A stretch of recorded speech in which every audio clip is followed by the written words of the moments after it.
Welcome to the Healing Cocoon. I'm Jacobie Gray, soul alignment and success coach and energy healer, which means I can intuit the subtle layers of your energy field to promote ultimate health and well-being. My goal for this podcast is to shed light on the healing journey itself and help you feel more supported as you embark on the process of unpacking your past to consciously create your present and start living the life of your dreams. Through the study of coaching, kinesiology, holographic kinetics, meditation, Reiki, the chakra system, and many other modalities, I've learned how to release the blocks that were holding me back. Now I'd love to help you do the same. By embarking on your own self-healing process, you'll see the world transforming around you in ways you never thought possible.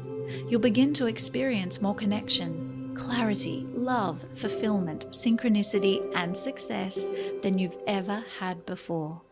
So welcome to the Ascension.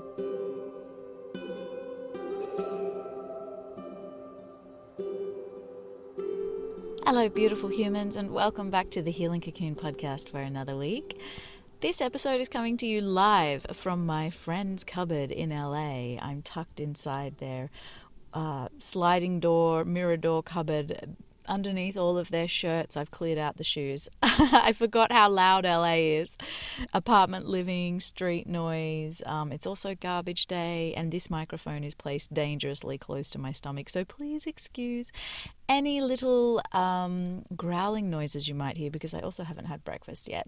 So today I wanted to talk to you about the chakra system, and I think for the next 7 weeks I'll break down just the basics of each chakra. And I personally am focusing on the traditional chakra system that most of us know, which is the 7 chakras, the root, the sacral, the solar, the heart, the throat, the third eye, and the crown. That is what I base all of my work at this point on. There are other chakras, many, many, many other chakras, and I do intend to explore those as I go, but I feel like the basic 7 are what we really need personally, or can use as a tool to deepen our self-awareness and our healing processes. So the Sanskrit word for chakra literally means wheel, which is why the chakras are also defined as wheels of light or balls of energy. So in yoga and meditation, chakra refers to the 7 wheels of energy corresponding with the major nerve centers, aligning from the base of the spine to the crown of the head. And different systems, like the Tibetan chakra system, only acknowledges 5 of them. So the root, the sacral, the heart, the throat, and the crown. There's the soul star chakra, the earth star chakra. Like I said, there's many more. And there's one little secret chakra that when I'm working and doing energy sessions, I call it the secret chakra. I'm sure it's not a secret, but it's a very obvious chakra to me between the heart and the throat, which needs to be opened in order for a person to fully express what's on their heart, verbally, vocally. So there's a lot of chakras in your hands, in your feet, but I'm going to concentrate on the main 7, and today in particular we're going to start with the first chakra, which is called the root, or the Sanskrit name is Muladhara, and I've never actually looked up how to pronounce correctly the Sanskrit names of the chakras. And I know that some people even say chakra, and I just personally resonate with chakra. It feels right to me to say it that way. And I have friends who say chakra. So however you say it is absolutely fine. We're all talking about the same thing. And excuse any of my mispronunciations as well. I'm here to tell you about, I really just want to convey how important these chakra systems are for our healing processes. That's kind of my main goal here. So the element of the first chakra is the element of earth, which is why the primary function of the first chakra is all about grounding. You may know that the color is red, and you'll often see visuals or images or illustrations of the chakra system as a lotus. And the lotus for the first chakra has 4 petals. And then I think then we get up to 1,000 petals with the crown chakra as we go up and get closer to the universe or the heavens, or God, oneness. So at the base, you'll see often pictures with the lotus with only 4 petals. And the signifying statement is I have, because it's all about the material plane. The root chakra is our only chakra that is all about the material plane, which is why it is about I have. What do I have? What don't I have? And how do we transcend what I have so that I can move up through the chakra system and I guess, it's step out of our ego identity and the need to define ourselves through our status and our possessions. And so the placement of this chakra is actually at the base of the spine. So if you can feel your coccyx or your tailbone, that's the area that the root chakra exists in. So with these chats, I decided I would just break them down. They're so vast. The chakras are vast and deep in terms of what the information that they can give us. But I decided for these little metamorphosis chats, I just wanted to focus on the 3 primary or basic principles for each of the chakras. And you can delve deeper into my work and my offerings as they unfold if you want to know more and you're curious about how you can actually use this knowledge to affect your healing and align your chakras and step forward in your life. So, and one other thing I wanted to say. I have been moving in this direction in terms of service and how I wanted to share my gifts with the world, and that's through the chakra system and the knowledge of the chakras. And this came to me, if you listen to my Metamorphosis chats, in 2017 when I was doing my yoga teacher training. And I have a beautiful dear friend in Australia who's been my bestie since we started dance class together when we were 5 years old, or not much older than that. And we went to different schools, but same primary school, different high schools, but we were dancing together 2 or 3 times a week, our whole sort of lives growing up, and have stayed so close. Her name is Nadine. I call her Deanie. And she's a jewelry designer, she's an illustrator, she's a creative, she's a yogi, she's my soul sister. She has a beautiful jewelry line called Velvet Sunday. And I actually asked her if she would illustrate for me, because I knew I was heading towards bringing the chakras to the world. There are many people who have done this before me, P.S., Anadea Judith being the queen. But I felt this was my work to step into. So when I knew this work would be coming out, I wanted my own symbols, but I really wanted them to resonate with the traditions of the chakra system, but still, so for example, the amount of lotus petals and things like that. But I still wanted them to be unique and something that I could use. And so my friend Nadine designed these beautiful chakra symbols for me, which you will be seeing everywhere. And the artwork that will be dropped on the podcast Instagram, the Healing Cocoon podcast, will be the first placement of those. They'll be on our website. They'll be everywhere. But I just basically wanted to shout out to Nadine, my beautiful friend, who was very, very intentional in the way she created these symbols, and that in itself holds a lot of light and frequency of each chakra. So just by looking at those symbols, you are aligning your chakras. That's a whole other thing I wanted to talk about as we move with energy work. Healing, it's quite simple. Sometimes it's simply a statement or looking at something, the frequency of someone's words. It's an activation can happen very simply. And so that's something I wanted to go into down the track, because I don't think people realize how simple it is to activate themselves into healing. But that's why I say you could literally just look at these symbols and that is an activation in itself, because Nadine was so intentional about aligning herself with the traditions of the chakra system and the Sanskrit traditions, which then hold a vibration in themselves. More on that another day. Back to the root chakra and the three main parts of the root chakra that I wanted to cover to give you an understanding is, first of all, the roots, second of all, survival, and third of all, the body itself and physical matter. So, roots.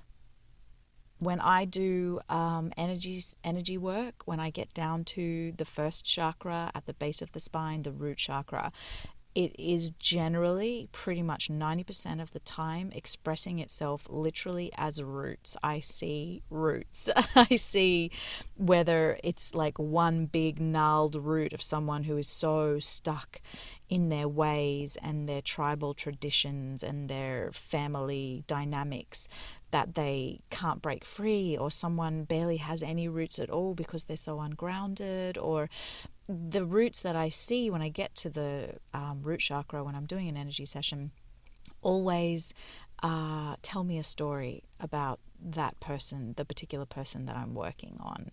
So it's very much about family, tribe, our sense of belonging, pack mentality, the systems that you're brought up in and unconsciously adhere to, like supporting a certain sporting team, believing in a certain religion, following cultural traditions. It's what we're born into. It's our roots. It's that sense of, I think, when people are trying to break free from that, they're like, okay, well, you see these really strong sporting teams like, Manchester United, I know, like the fanatical soccer teams and things like that. And you're born into a family who are Man U supporters. And that's it. You don't question it because you're so little when you're brought up into it that you're unconsciously just absorbing it. You accept it as fact. You accept it as your identity, and you say, yes, I'm a Man U supporter. This is my family. We're Man U supporters. We were born in Manchester, or I think it's Newcastle. I don't know. I shouldn't speak about that. Geography is my worst. But England. I know it's England. Anyway, so the point is referring to seeing like the absolute fanaticism that I've seen on TV about these sporting teams, and you're born into it and you just accept it and you grow up inside of it. Likewise with religion, you're born into a family that goes to, whether it's Christianity, or it could be a cultural religion, obviously, but inside, say, for example, Christianity, there's so many different types and versions. Are you charismatic, or are you Baptist, or are you Lutheran, or Latter-day Saints? Like, there's so many different versions. So you're born into a certain type of religion that has a certain type of rules, and those rules are imprinted on you, and you learn them as your understanding of what life is as you grow. And likewise with just your family itself. So you're born into a family, and you might be born into one with, say, an alcoholic father who is present and then not present, and is loving and then very unkind, and you're constantly walking on eggshells. And so the dynamics of your family is that you're always kind of like on edge, and you don't know what you're going to get. Or you could be born into another family where the roles are just very... mum does all the traditional, as we know, sort of like matriarchal jobs, and then you've got a really strong patriarchal figure who goes out and earns the money, and like mum's the stay-at-home mum, and like that's the life you're born into, and that's how you, whether you agree with it or not, it's something that is just kind of like imprinted into your psyche. So the roots, and also, are you a close family? Some people have such strong family values that they They live with their aunties, their uncles, their grandmas, all of their cousins. Everybody there's a certain adherence to how you're meant to behave if you're the oldest child in these big families, if you're the youngest child in these big families. So the root chakra is addressing all of this, and it's addressing how you break free from this.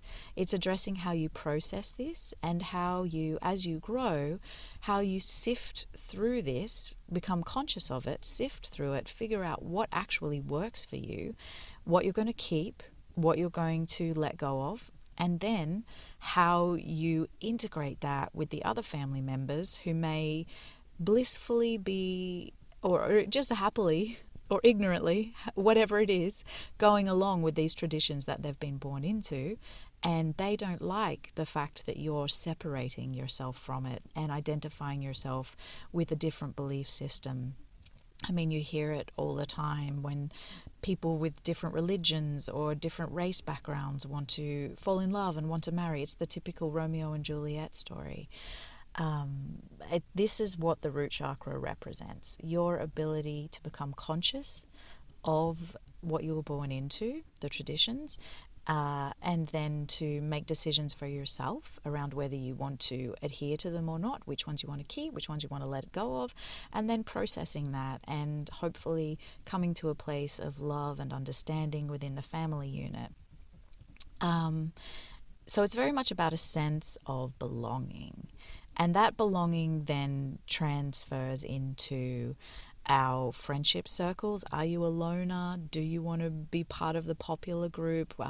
Were you really loved at school? Were you hated? Like finding your place in the world when you start a new job. Where do I fit inside this company culture? How do I identify myself? So it's the labels we put on ourselves.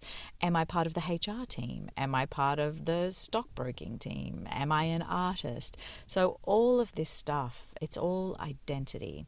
And obviously, as we move up, the ego is very much of the sort of the third eye and the crown chakra. It comes in very strongly there in terms of letting go of our ego identities. But it's a very sort of basic ego identity that we have in the root chakra. So that is one aspect, one major aspect of the root chakra. I'm jumping in here because I want to ask you a question. Have you ever considered coaching and energy clearing as an option to support your personal healing journey? We often turn to therapy for unpacking the past, but what about what you want to create for your future? Coaching is a great tool for defining the action steps that will move you forward, and energy clearing removes the resistance to those action steps. So my unique offering called The Blend, which is a combination of the two, can be complementary to your deep dive into past traumas with your therapist, or used as a tool on its own to radically strip away the energetics that no longer serve you, so you can consciously define the parameters of your life. Because most people's lives are defined by the parameters of their mind, not the other way around. Coaching and energy clearing makes conscious what is unconscious, so that you no longer are a servant to your outdated protective programming, noisy thought patterns, family energetics, and whatever else is going on inside your mind.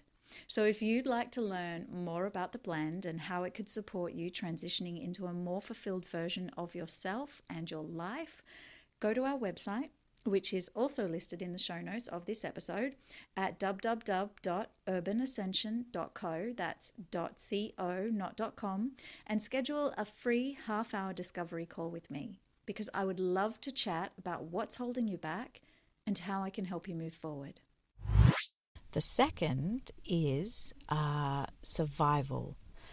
It's whether you survive in the world or you thrive in the world. And the offshoots of that are your trust in the world. Are you a fearful person?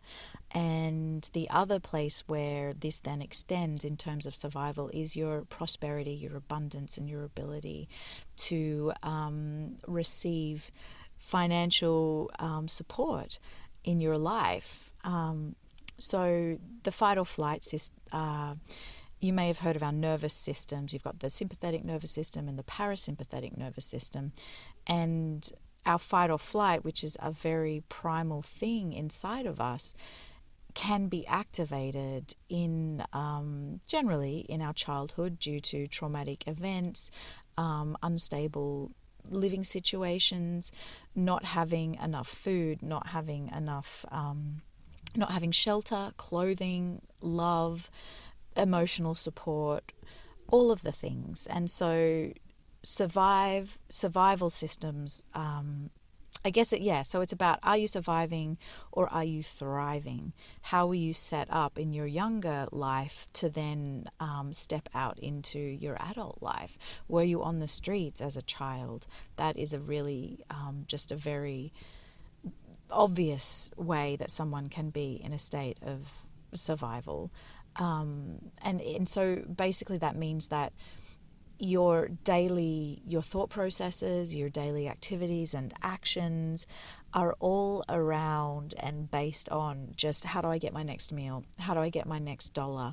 How do I find somewhere, how do I get a sweater because the weather's cooling down, in your very basic way. But also survival you could have a roof over your head, you could have all the food you need, but you could be in, say, an abusive relationship. And so your survival is very much focused on, how do I not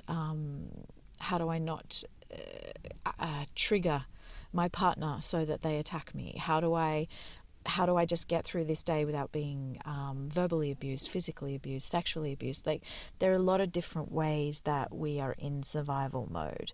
And one of the big ones is obviously money, because if you don't have the money that you need to support yourself in the way that you'd like to be living your life, then you're constantly in pursuit of that money, which puts you on the hamster wheel. And so the root chakra is very much about that hamster wheel and the matrix that of capitalism, and how you're processing that, and how deeply embedded and believing you are of that, whether you understand that money is an energy or whether you're still chasing it like it's this thing that you just don't have enough of.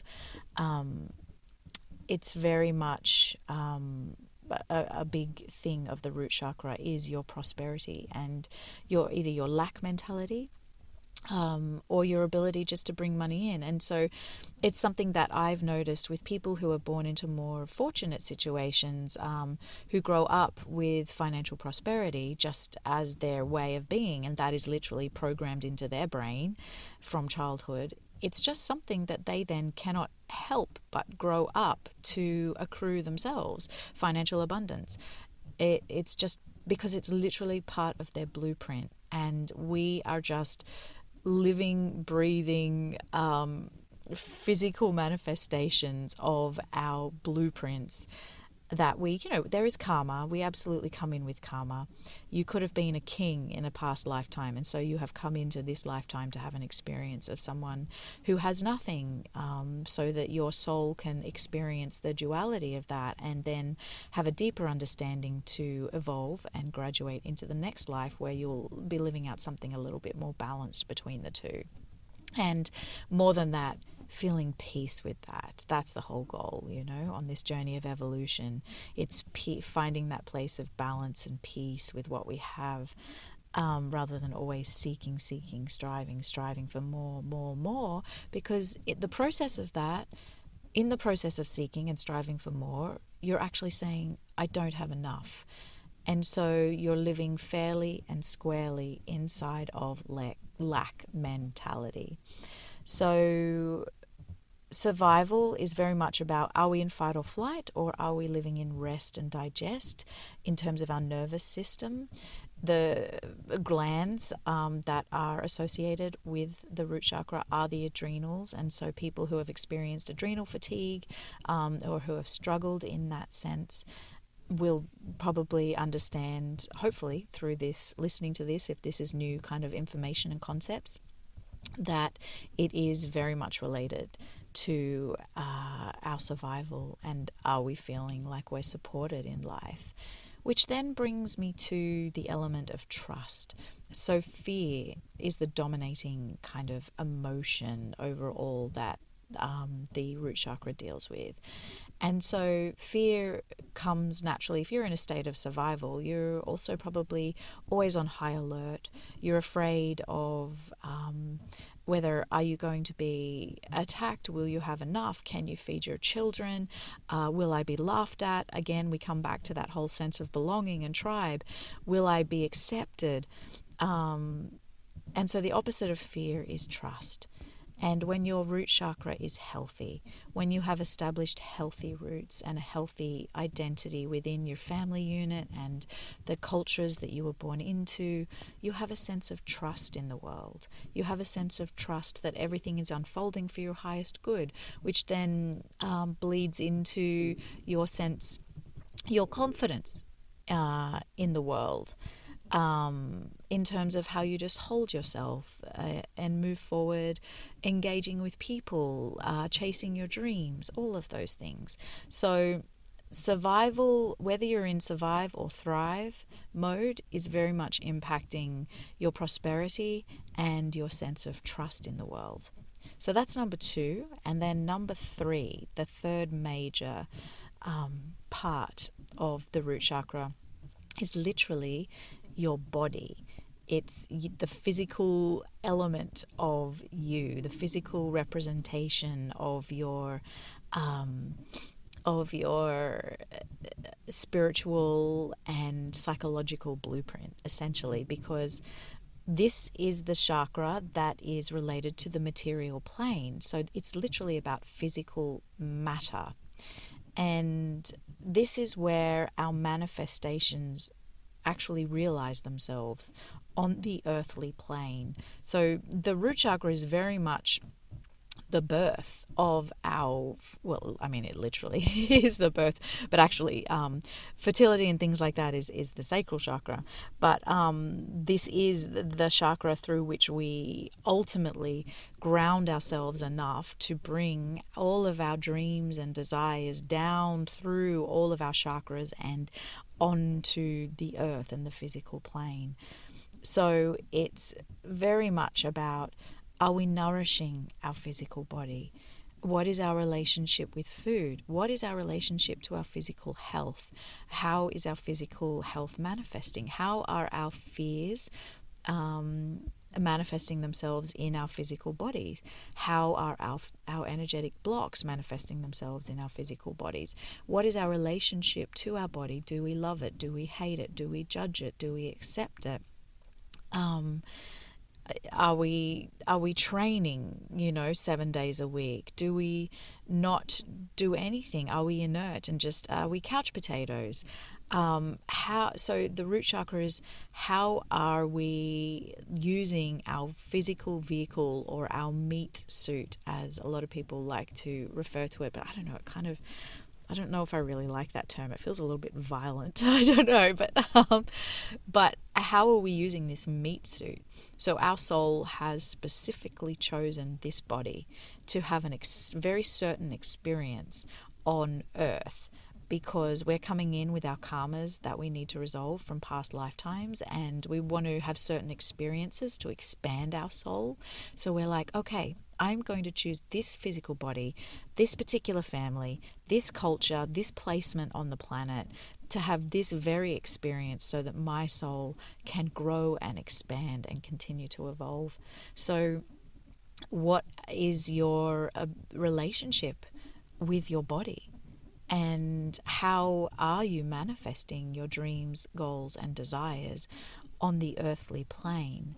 And your relationship with your body, even though that feels potentially like a loose connection, but how grounded you are, how confidently you stand, how acutely you understand the workings of your inner body, and how